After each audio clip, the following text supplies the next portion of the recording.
ഈ കൃഷി വേണ്ടെന്നുള്ളൊരു തീരുമാനത്തെ ഞാൻ ശരിക്കും പറഞ്ഞാൽ ഉള്ളത്. കാരണം വെച്ചാൽ ഇനിയിപ്പം ചെയ്യാന്ന് വെച്ചാൽ നമ്മുടെ സ്വന്തം ആവശ്യത്തിന് മാത്രം കൃഷി ചെയ്യുക. കുറച്ച് നമുക്ക് നമ്മുടെ പിള്ളേർക്ക് നിന്നാവുള്ള കൃഷി ചെയ്യുക. ബാക്കി ഇനിയും വ്യാപമായിട്ടുള്ള കൃഷി വേണ്ട എന്നുള്ള രീതിയിലാണ് എൻ്റെ ഒരു കണക്കൂട്ടൽ. ഇനി ചെയ്യുന്നില്ല. കയ്യിൽ പൈസ മുടക്കിട്ട് കൃഷി ചെയ്യാതിരിക്കുകയാണ് ഏറ്റവും നല്ലത്. എൻ്റെ അഭിപ്രായം പറഞ്ഞത്. ഈ ജൈവമൊക്കെ ആയിരിക്കില്ല ഈ ആനയ്ക്ക് കൂടുതൽ താല്പര്യം അല്ലേ? അതുകൊണ്ടാണ് ഇതിങ്ങനെ പറിച്ചു തരുന്നത്.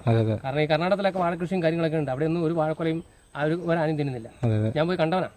കൊറോണ കഴിഞ്ഞ കാലത്ത് വാഴത്തോട്ടത്തിൽ പഴം പഴുത്ത് കിടന്നിട്ട് അതിനകത്ത് ആന കയറി പോയിട്ടും ആന ഒരു പഴം പോലും തൊടാതെ കിടക്കുന്നത് ഞാൻ കണ്ടവനാ. ഞാനപ്പോൾ അവരോട് ചോദിക്കുകയും ചെയ്തു അതിന്റെ ഉടമയോട്. ഉടമയോടെയുള്ളായിരുന്നു ഈ പെരുമനുള്ള ആളായിരുന്നു. അയാളുടെ കൂടെ ഞാൻ പോയെ. അപ്പൊ അയാൾ എന്നെ നോക്കി ഒന്ന് ചിരിച്ചു. അതിന്റെ ഉദ്ദേശത്തുള്ളൂ അതുകൊണ്ട് വിഷമാണ്, അതുകൊണ്ടാണ് ആന ഇതിനകത്തെന്നാണ് ഉദ്ദേശം. കൂടാൻ ഇഷ്ടംപോലെ കിട്ടാനുണ്ടല്ലോ, വാരിയിടും അവരെ. ആന കയറി പോയേക്കുന്നത് ഈ പറമ്പിക്കടയാ, ഈ വാഴക്കത്ര കയറി പോയേക്കുന്നത്. ഒരു പഴം പോലും ആന പറിച്ചിട്ടില്ല. ആവശ്യം തന്നെ നമ്മൾ തിന്നുന്നത്. അതെ, അതന്നെ നമ്മൾ തന്നെ. പക്ഷെ നമുക്കിവിടെ അത് കൊണ്ടു നിന്നാലും കുഴപ്പമൊന്നുമില്ല. കാരണം നമ്മളൊക്കെ ഇനിയിപ്പോൾ ഇഷ്ടംപോലെ ഡയാലിസിസ് സെന്ററും കാര്യങ്ങളൊക്കെ അടുത്തടുത്തൊക്കെ ഇഷ്ടംപോലെ ഉണ്ടാക്കുന്നുണ്ടല്ലോ. അതുകൊണ്ടൊന്നും കുഴപ്പമില്ല. നമുക്കിനി അതാ വേണ്ടത്. കിഡ്നി പോയാലും കുഴപ്പമില്ല. ഡയാലിസിസ് സെന്റർ ഉണ്ട്. ആ ഡയാലിസിസ് സെന്റർ ഇപ്പോൾ എല്ലാവരും പണിയുന്നത്. കാരണം കാർഷിക മേഖലയോടൊന്നും ആർക്കും താല്പര്യമില്ല. എല്ലാവർക്കും ഡയാലിസിസ് സെന്ററോ കൃഷികളൊക്കെ നിർത്തി എല്ലാവരും ഡയാലിസിസ് സെന്റർ തുടങ്ങാൻ പോവാ. ഇവിടെ ഇപ്പോൾ കാപ്പംകുടിയിൽ ഡയാലിസിസ് സെന്റർ തുടങ്ങുന്നുണ്ട്. മുക്കിന് മൂലക്കായി കോടികൾ മുടക്കിയിട്ട് ഡയാലിസിസ് സെന്റർ പണിയുന്നത്. അതിനകത്തൊരു ചെറിയ ശതമാനം കൊണ്ട് ഇവിടെ കൃഷി ചെയ്യാൻ ഈ ഡയാലിസിസ് സെന്ററിന് ആവശ്യമില്ല. ഈ ജൈവമായിട്ട് കൃഷി ചെയ്തും മനുഷ്യന്റെ ആരോഗ്യം നിലനിർത്തുകയും ചെയ്യാം. പക്ഷേ ഈ അതിന് വേണ്ട. ഇപ്പോൾ ഡയാലിസിസ് സെന്ററാണ് നിലവിൽ വേണ്ടത്. അവരെ കിടക്കണമെന്ന് വെച്ചു. അത് ആവശ്യമാണ് എല്ലാവർക്കും.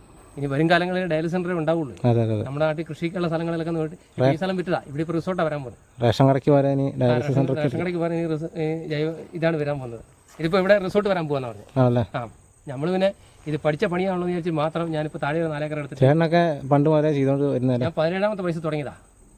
ഞാൻ 17ാമത്തെ വയസ്സ് തുടങ്ങി കഴിഞ്ഞാൽ അന്ന് 1 കിലോ വാഴക്കൊല കൊണ്ട് കണ്ണൂർ കൊണ്ട് മാർക്കറ്റിൽ കൊണ്ട് കൊടുത്താൽ കിട്ടുന്നത് 4 രൂപയാണ്. അന്ന് ബസ്സിന് മുകളിൽ കയറ്റിട്ട് കൊണ്ടുവന്നത്. ആ കാലത്ത് ഞാൻ കൃഷി തുടങ്ങിയാനാ. ഒരു കിലോ കായ അവിടെ എത്തിച്ച് കഴിഞ്ഞാൽ 4 രൂപ എന്ന് കിട്ടുന്നത്. അന്നേ കാലത്ത് ഞാൻ കൃഷി തുടങ്ങിയാനാ. എനിക്കിപ്പോൾ 52 വയസ്സുണ്ട്. അപ്പോൾ എത്ര വർഷമായി ഞാൻ കൃഷി തുടങ്ങിയിട്ടുണ്ടെന്ന് ആലോചിച്ചാൽ അത്രയും കാലത്ത് ഇല്ലാത്തൊരു മടുപ്പല്ലേ ഇപ്പോൾ ഉണ്ടായത്. കാരണം അന്നൊക്കെ എന്ന് വെച്ചാൽ പണിയെടുത്ത് കഴിഞ്ഞാൽ 10 വർഷം നമുക്ക് കിട്ടുമായിരുന്നു.